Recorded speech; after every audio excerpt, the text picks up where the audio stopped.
अस्सलामुअलैकुम नाज़रीन, आप लोग देख रहे हैं FA वेदर चैनल।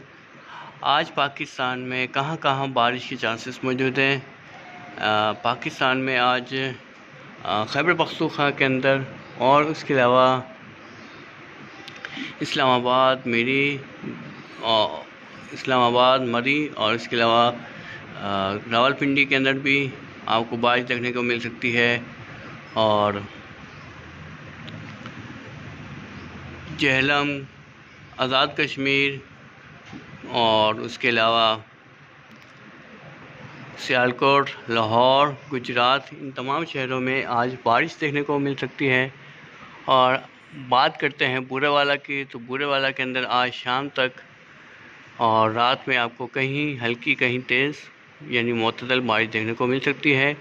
और कराची के अंदर भी आज बारिश के चांसेस मौजूद हैं। कराची, हैदराबाद और बलूचिस्तान के अक्सर इलाकों में आज आपको बारिश देखने को मिल सकती है। अपना ख्याल रखें, मुझे दुआ में याद रखिएगा। अल्लाह हाफ़िज़।